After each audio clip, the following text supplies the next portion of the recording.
Oh, that's wonderful. I want to save kids. We have to do something. I mean, if you look at the divorce rate, women who grow up in divorce homes are 60% more likely to divorce. Men, it's 35%. Those are staggering numbers. We have to do something. Right. You know, and preventative too. But have you found it, well, you're working with the young kids now, have you found it though with older men, well, you're not dating, but I mean if you're dating, the men want to be in control. They want the power. Sure. You know, we're going to go here, we're going to have this, we're going to see this movie, and right away I tell little girls and even older girls, this is a sign of abuse. It's control. Right. You have to be yourself. You have to be free to be who you are and not be controlled. Because there's not just abusive relationships. We have black eyes. There's the put downs.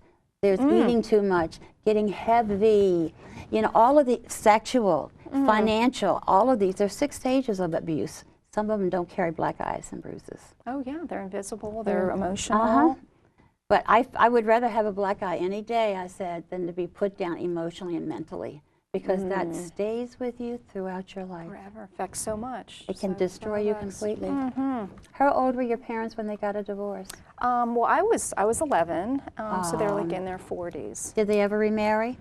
No, neither one of them. So, actually, I'm sorry, my dad had, but he subsequently got divorced. Okay. Yeah, so my mother never did. How long had they been married before they called it quits? A while, about over 30 years. Oh my goodness. Over 30 years. So, but again, they got married young. They were very incompatible. So, should have. You know, you have to take it very seriously. This decision.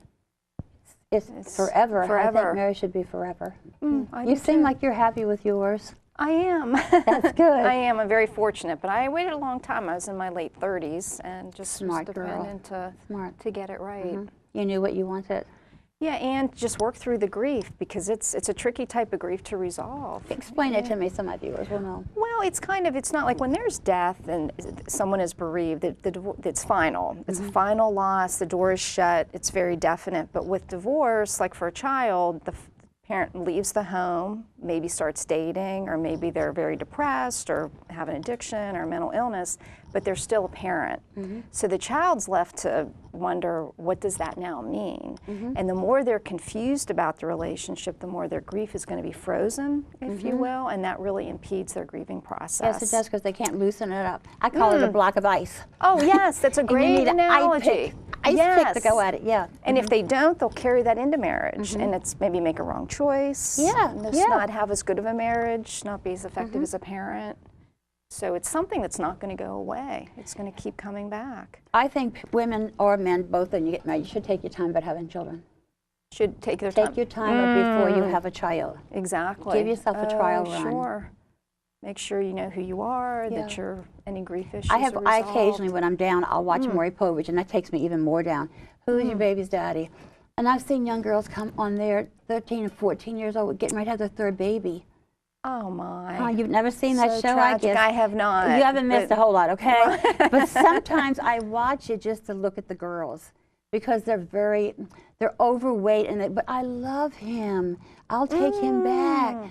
But she really doesn't love him because she doesn't love herself. Yes. And they don't probably want to deal with that next grief issue, another loss in their life. And being overweight, who am I going to get? Yeah. Again, where am I going to get the next boyfriend? How am I going to do this? How am I going to do that? And it's just so scary. I don't know. Somebody should write a book on how to be a mom. To be a mom. I mean, it's natural to have a baby. Well, you haven't got any. But you diaper them and you feed them. But I have a great niece who's going to be 7 next week. And that little girl is smart, so smart. She's got the education, I'll say right now, of about a 10-year-old. Wow. But I've done things with her. I give her hugs. I'm touchy-feely with her. And I didn't do that with my own kids because I was never touchy-feely. Okay, yeah. I didn't get a hug. Yeah, got to give what you've been given. Yeah, so when she was born, my niece, when she was 3 weeks old, my niece Rose said, Aunt Rose, could you watch Keely for a few days so I can get some rest? I said, sure. And I brought her with me at 3 weeks old. And from 3 weeks old to this day, you're smart. Wonderful. You can have anything you want. I want to be an artist, Aunt Rose, so I've got my house covered in pictures. And then just out of the clear blue, she says to me, I want to do gowns. I want to be a fashion designer as well. And she says, I know an artist can also incorporate the dresses, the hair pieces, and the wigs all together, so I can have it all, can't I, Aunt Rose? Wow. And that was when she was 6. Wow, what a gift you gave her. And That's I talked to her, beautiful. don't ever let anybody hit you, don't anybody ever hurt you, don't anybody put you down. And You have to talk about these nobody, things with children. you have to don't get see them out that on the growing up. table. Your parents didn't fight then, they weren't physical. No, a little bit. A little here bit? and there, yeah. Yeah. So, But when got you're some- growing up in it and you see it, you think it's what you're supposed to let happen to you. Yeah, I didn't actually see. I heard things. I heard all the fighting, so that's still just as traumatic. It It's is still hard, yeah. very Did you ever come out detrimental. to try to get involved in it? I used to try to did run and not. protect my mother. I used to try to protect my Wow. mother from being hit by my father, and vice versa. When my father was being hit, I was helping my father against my mother. Oh my goodness. So you see, it was like a big piece of rope you're being pulled both ways, and that was very difficult to live with. that shows that affects children the most. does, Their yeah, adjustment. yeah. It really does. The Because each one of research us, shows. each girl, there was 3 of us, we all took a different path. I should have brought you a copy of my book. It's called Awakening Women. Yeah, I want to And look it's a into story that. of 3 little girls, and each one chose her path. One of my sisters finds getting involved in an affair after, one after the other gives her the attention that she never got when she was growing up. And the other one, she got married and had a Down syndrome little girl, and her whole life has been dedicated to Amanda. She's had no life. Oh wow. And then me growing up, I knew what was going on. I didn't want it to happen to me, but it took me a long time to realize, hey, you're somebody and you're special. And I'm not going to take nothing Good for you. from anybody anymore. Good for And you. I fought, like I said, writing the other books and doing this, the programs that I do. And it just took a lot of courage, but I took a couple of years to take off. I took a break. Yes, to find sounds out like who you would you need are. that. Sure, it's very helpful to do. Very helpful to do. I don't know I how you always- feel about it, but I think young girls and young boys should know, what do you like?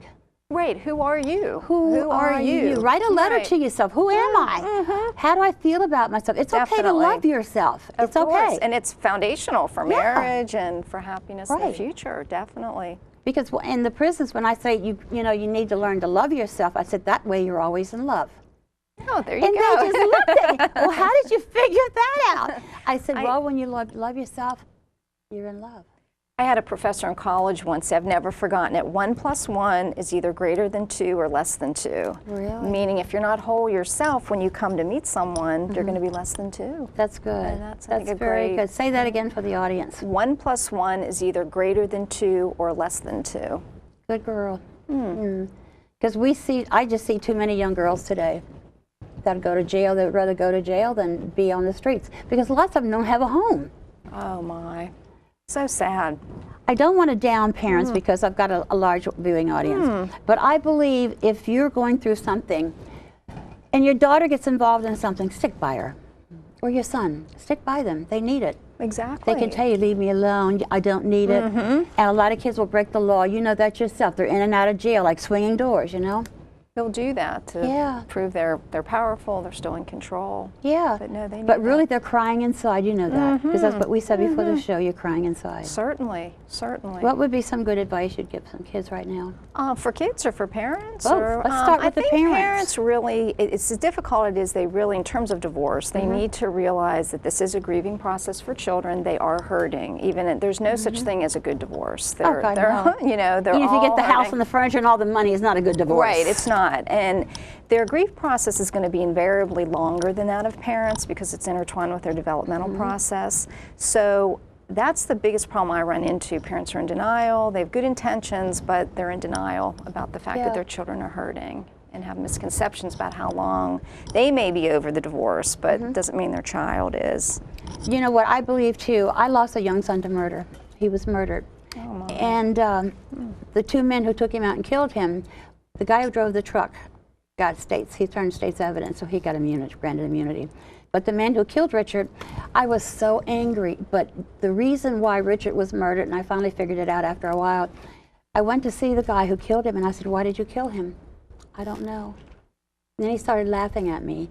And I was so angry at that time, I'll tell you, I didn't even know what I was doing. But I said, you know something, I forgive you. I forgive you for the hurt and pain you caused me, but not what you did to Richard, because Richard has to forgive you for that.